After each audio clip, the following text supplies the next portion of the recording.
Good morning everyone. চলে এসেছি নতুন একটা ভিডিও নিয়ে। আর আজকে ভিডিও টপিক টোটালি নতুন একটা ভিডিও নিয়ে আমরা কথা বলবো। সেটা হচ্ছে যে নোটবন্দি নিয়ে আমরা কথা বলছি। আর আজকে কোনো জব আপডেট নয়। আজকের যে দিনে যদি আমরা প্রতিদিন নিউজ পেপার দেখি বা কোনো আর্টিকেল দেখি বা অনলাইনে দেখছি যে আমাদের বন্দি হতে চলেছে, যে যেমন 2000 টাকার নোট আমাদের এক সময় কাউন্টারফিট হয়েছিল, তেমন আজকের দিনে দাঁড়িয়ে সেরকম নোটবন্দির কথা চলছে। তো এই বিষয়টা কতটা সত্যি, কতটা মিথ্যা, কেন নোটবন্দি হতে চলেছে বা কেন হবে না, সেই বিষয়ে নিয়ে আমরা টোটালি কথা বলবো। তো চলো ভিডিওটা শুরু করা যাক। আর আজকের ভিডিওটা একটু লেন্দি হতে পারে, তো যারা যারা ভিডিওটা দেখছো একটু অ্যাটলিস্ট সময় নিয়ে দেখো, কারণ প্রচুর ইনফরমেশন রয়েছে, প্রচুর ইনফরমেটিভ নিয়ে আমরা আজকে কথা বলবো। ঠিক আছে?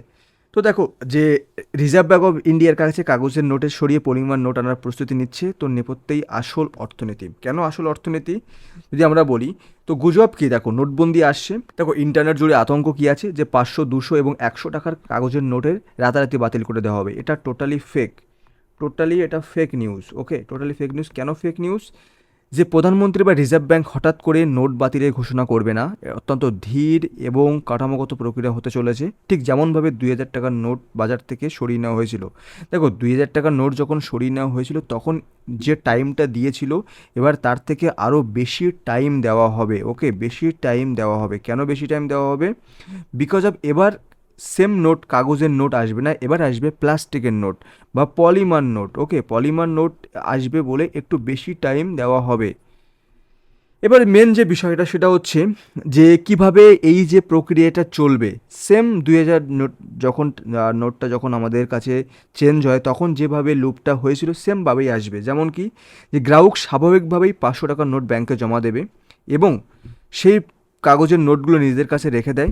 সেখান থেকে কি হচ্ছে, ব্যাংক এবং পুরনো নোট গ্রাহকের থেকে বা এটিএম কাউন্টারের মাধ্যমে ফেরত দেয় না। পরবর্তী নতুন বা পলিমার নোট সেক্ষেত্রে দেওয়া হচ্ছে। মানে মেন কথা কি হচ্ছে, এখানে গ্রাহক 500 টাকা জমা দিচ্ছে ব্যাংকে। ঠিক আছে? ব্যাংক সেই জায়গার, সেই যে কাগজের নোটটাকে সেটা নিয়ে সে হয়তো এটিএমের মাধ্যমে কিংবা ব্যাংকের ডিরেক্ট সে 500 টাকার পলিমার যে নোট সেটা সে তাকে দিচ্ছে। ওকে, এবং পুরনো কাগজের নোটগুলোকে বাতিল করে দেওয়া হচ্ছে। এই প্রক্রিয়ায় আমাদের লুপটা চলতে থাকবে। বিকজ অফ কি, যে কাগজের নোটটাকে মেনলি বাজার থেকে সরিয়ে নেওয়ার জন্য এই যে পন্থা, এবং কাউন্টারফিট নোটকে বাজার থেকে টোটালি হারিয়ে যাতে নষ্ট হয়ে যায়, সেজন্য এই পন্থা সরকার অবলম্বন করছে। তো তার মেন যে বিপ্লব, যে কেন যে বিশ্বব্যাপী পলিমার নোট আছে, ভারত কেন এই পলিমার নোটের ক্ষেত্রে পিছিয়ে থাকবে? দেখো, কাগজের যুগ, আমেরিকার ডলার বা ইউরোপে যে ইউরো আজও কাগজের নোট ব্যবহার করে, আমাদের বর্তমান 500 টাকার নোটও ঠিক একই ধাঁচের রয়েছে, রাইট? এবং পলিমারের যুগ কোথার থেকে আসছে, যে 1988 সালে অস্ট্রেলিয়ার প্রথম পলিমার নোট চালু করে। এরপর কানাডাদের মতো উন্নত দেশগুলো কাগজের নোট পুরোপুরি বাতিল করে এই প্রযুক্তি আপন করে নিয়েছে। দেখো, কানাডার কথা যদি বলি, তো কানাডাতে পলিমার নোট এই জন্যে বাদ দেওয়া হয় কারণ একটা টাইমে কানাডাতে প্রচুর কাউন্টারফিট নোট চলে আসে। ঠিক আছে? অল ওভার ওয়ার্ল্ডের মধ্যে যদি 20 কান্ট্রির মধ্যে তারা চলে আসে কাউন্টারফিটের ক্ষেত্রে, সেই জন্য কানাডাতে পুরোপুরি কাউন্টারফিট যাতে বন্ধ হয়ে যায়, সেই জন্য তারা পলিমার নোটটাকে নিয়ে আসে। এবং কবে নিয়ে আসে সেটাও আমরা দেখছি পরবর্তী স্টেপে। তো এইবার দেখো, যে পলিমার নোটের যে ব্যবচ্ছেদ, সেই ব্যবচ্ছেদের কী আছে, যে এখানে দেখো লার্জ ট্রান্সপারেন্ট যে উইন্ডো এখানে থাকছে। মানে কি, এপাশ ওপাশ প্রপার দেখা যাবে, এই জন্য এটাকে নকল করা বা কপি করা ইম্পসিবল এবং হলোগ্রাফ এবং মেটালিক ইমোজের থাকবে। যেমন কি, আলোয় ধরলে রং বদলায় এবং 3D এফেক্ট তৈরি করে। এই জিনিসটা যদি আলোয় ধরা হয় তাহলে রং চেঞ্জ হবে এবং 3D একটা এফেক্ট চেঞ্জ হতে পারে। হিডেন নাম্বার থাকে, এখানে একটা হিডেন নাম্বার থাকে, নির্দিষ্ট আলো ছাড়া এই নম্বরগুলো দেখা যায় না, যেটা একমাত্র ব্যাংকে থাকবে বা অন্য অন্য যেসব জায়গায়, কর্পোরেট জায়গায়, সেগুলো একমাত্র এই যে যে যে আলো দিয়ে দেখা যায় সেগুলো এখানে থাকবে। এবং কি সহজে ছেড়ে না বা ছিঁড়বে না এবং জলে তো নষ্টই হবে না। এজন্যে তারা এই পলিমার নোটটাকে নিয়ে আসার চেষ্টা করছে। দেখো, তুলনামূলকভাবে যদি বিশ্লেষণ করা হয় যে কাগজ এবং পলিমার মধ্যে যে মেন ডিফারেন্স বা কেন পলিমার, তো তার মেন যে চারটে বিষয় সেটা যদি আমরা দেখি, সেখানে আমরা দেখতে পাচ্ছি যে স্থায়িত্ব বা ডিউরেবিলিটি কী আছে। যে কাগজের নোট আমরা সবাই জানি যে সহজে ছিঁড়ে যায় এবং নোংরা হয়ে যায়। যেমন আজকালকার দিনে যদি 10 টাকার নোট দেখো বা 20 টাকার নোট দেখো, সেটা কেউ নিতে চায় না। কোনো অটো টোটোকে তুমি যদি দিতে চাও, সে নিতে চাচ্ছে না, বিকজ অফ এতটাই সে অপরিষ্কার বা এতটাই সে মানে ছিঁড়ে থাকছে যে কেউ নিতে চাচ্ছে না। এজন্য সেখানে তারা এই যে জায়গাটা, এই যে অসুবিধাটার জন্য তারা কি বলছে, এর থেকে 4 গুণ বেশি টেকে এবং জল ধুলো তারা প্রতিরোধী হতে পারে। সিকিউরিটি কি আছে, সাধারণ ওয়াটারমার্ক নকল করা সহজ, কিন্তু ট্রান্সপারেন্ট উইন্ডো এবং জটিল হলোগ্রাম নকল করা পসিবল নয়।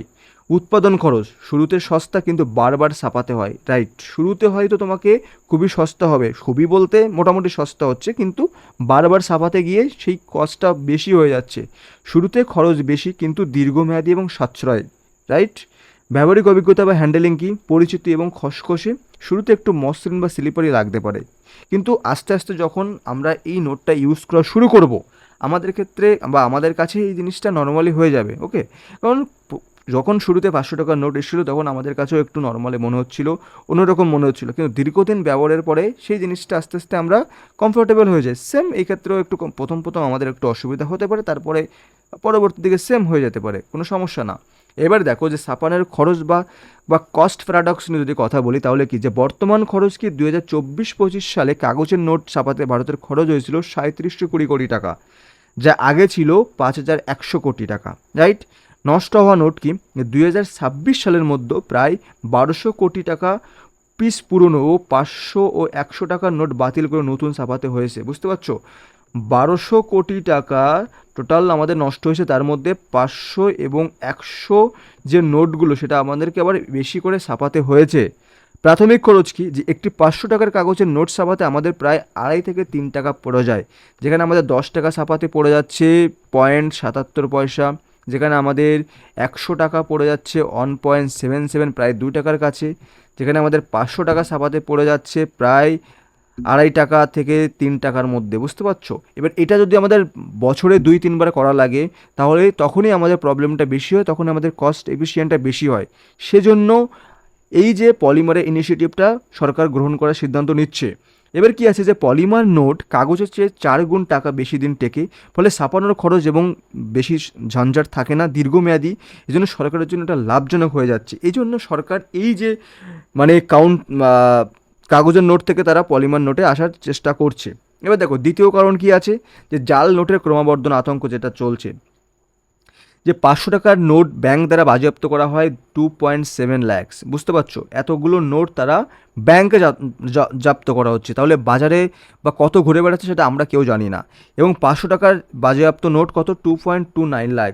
ঠিক আছে, এটা আমাদের হচ্ছে 24-25 এবং এটা 25-26-এ। তাহলে বুঝতে পারছো এতগুলো নোট ব্যাংক থেকে জব্দ করা হয়েছে, তাহলে বাজারে প্রচুর নোট এর থেকে ডবল নোট ঘুরে বেড়াচ্ছে। এজন্যে কি, এবং প্রতি বছরে হিসাব করে দেখা যাচ্ছে 20% বৃদ্ধি হচ্ছে জাল নোটের যে এই ব্যাপারটা। সেজন্য যে কাগজের নোটের বর্তমান নিরাপত্তা ব্যবস্থা জালিয়াতির সহজেই ভেদ করে ফেলেছে, এবং জাতীয় নিরাপত্তার স্বার্থে প্রযুক্তিগত আপগ্রেড এবং এখন বাধ্যতামূলক।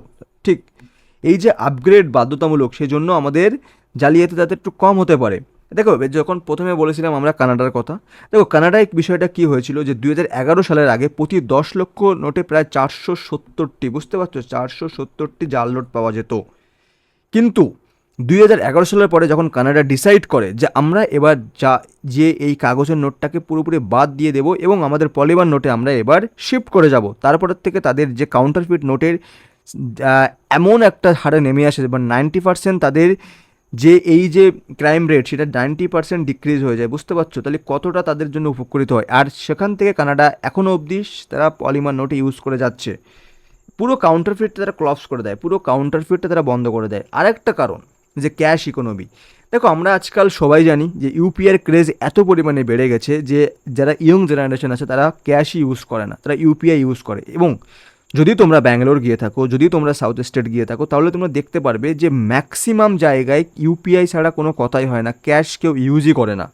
একটা সিঙ্গেল 2 টাকা 5 টাকার জিনিস যদি তুমি কিনে থাকো, সেখানেও তারা ইউপিআই করছে। কিন্তু মেন যে বিষয়টা হয়ে যাচ্ছে সেটা হচ্ছে এই জায়গাটা, ক্যাশ ইকোনমি।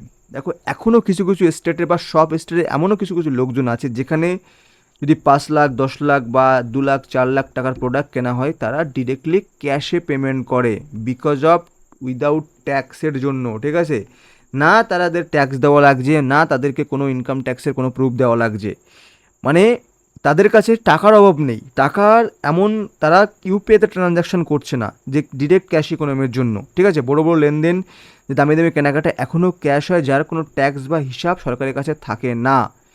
এবার দেখো মেন যে নিয়ন্ত্রণ সেটা কি, এবার তুমি বলতে পারো যে এটার যদি আমাদের কাছে নতুন পলিমার নোট আসে তাহলে আমাদের কি করে বুঝতে পারবো? অবশ্যই বুঝতে পারবো, কারণ পুরনো নোট যখন তুলে নিতে হবে তখন ওই নোটগুলো তো তাকে বের করতে হবে, তাই না? ওই নোটগুলো তাকে বের করতে হবে এবং যতগুলো নোট তারা বের করবে সেই অনুযায়ী তাদেরকে হিসাব দিতে হবে বা ট্যাক্স তাদেরকে পেইড করতে হবে। যদি তারা ঠিকঠাক হিসাব না দিতে পারে সেই নোটগুলো তখন কাউন্টারফিট নোট হয়ে যাচ্ছে, বুঝতে পারছো? এই জন্য সরকারের নতুন ইনিশিয়েটিভ চলছে এবং পরবর্তীতে এই জিনিসটা আরও আবার সেই রিপিটেশনভাবে চলতে থাকবে, রাইট?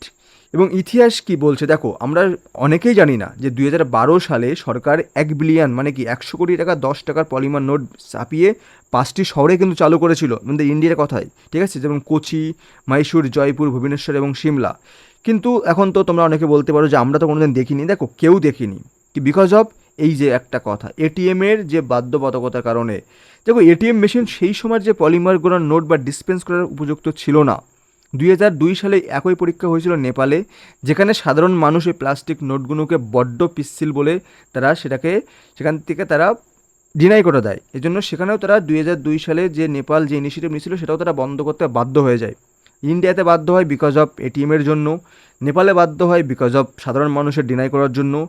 তো এই যে বিষয়টা এখন ভারত অনেকটাই তারা সেই জিনিসটাকে থেকে লাঘব হয়ে উঠেছে বিকজ অফ ভারতের ব্যাংকিং প্রযুক্তি এবং এটিএম পরিকাঠামো এখন অত্যাধুনিক উন্নত হয়ে গেছে। এই জন্য পলিমার নোটের জন্য তারা এখন প্রস্তুত রয়েছে। এবার দেখো মাস্টার প্ল্যান কি বলছে, যে 1 তীরে 3 শিকার। মানে কিভাবে তারা বলছে, ফার্স্ট কি, যে ছাপানের বিপুল খরচ 3720 কোটি টাকার সমাধান 4 গুণ বেশি টেকসই এবং পলিমার। ফার্স্ট, ক্রমবর্ধন জাল নোট বৃদ্ধি, যেমন প্রতি পার ইয়ার 20% হারে ইনক্রিজ হচ্ছে, রাইট? পার ইয়ার 20% হারে ইনক্রিজ হচ্ছে। সমাধান কি হচ্ছে, যে অবৈধ বা ট্রান্সপারেন্ট বা উইন্ডো হলোগ্রাম থাকছে, এখানে পুরোটা ট্রান্সপারেন্ট থাকছে, এখানে হলোগ্রাম থাকছে, এখানে এখানে তোমাদের নাম্বার থাকছে, যেটা একমাত্র লেজার মেশিন দিয়ে একমাত্র দেখা সম্ভব। এবং কালো টাকা কি, যে ক্যাশ টাকা বা ইকোনমি প্রায় 42.8 কোটি টাকা। এই 3টে জিনিসকে রোধ করার জন্য তারা নর্মাল টাকার থেকে তারা আসছে পলিমারে, রাইট? পলিমারে তারা শিফট করার চিন্তাভাবনা করছে। এবার দেখো মেন যে জিনিস সেটা হচ্ছে যে কিভাবে আসবে এই পরিবর্তন। দেখো, ছোটো ছোটো নোট দিয়ে প্রথমে শুরু করবে সরকার। প্রথমে 500 টাকার নোট দিয়ে শুরু একদমই করবে না। তারা প্রাথমিক পরীক্ষা হিসেবে 10 টাকা বা 20 টাকার পলিমার নোট বাজারে আনতে পারে। সেকেন্ড কি আপডেট আছে, যে এটিএম মেশিন বা ক্যাশ কাউন্টিং মেশিনগুলোকে নতুন নোটের মসৃণতার সাথে মানিয়ে নেওয়ার জন্য তাদের আপডেট দেওয়া হবে। সেকেন্ড স্টেপ কি, ধীরে ধীরে 100, 200 এবং 500 টাকার নোটগুলো পরিবর্তন করা হবে। যে ফার্স্ট স্টেপ কি আসছে, ফার্স্ট স্টেপ 10 থেকে 20 টাকার নোটগুলো দেওয়া হচ্ছে। তারপরে কি, মেশিনগুলোকে তাদেরকে আপডেট করা হবে, রাইট? সেইভাবে আপডেট করা হবে। থার্ড স্টেপ কি আছে, 100, 200 বা 500 যে নোটগুলো আছে সেইগুলোকে তারা পলিমার নোট নিয়ে আসবে। তো আশা করি তোমরা কিছুটা বুঝতে পারলে যে সরকার কেন প্লাস্টিক নোট নিয়ে আসতে চাচ্ছে, কেন তারা আজকাল দিনের যে পেপার নোট সেটা তাকে অ্যাভয়েড করতে চাচ্ছে। আর এটাই আছে টোটাল আজকের মেন আমাদের ভিডিওটা।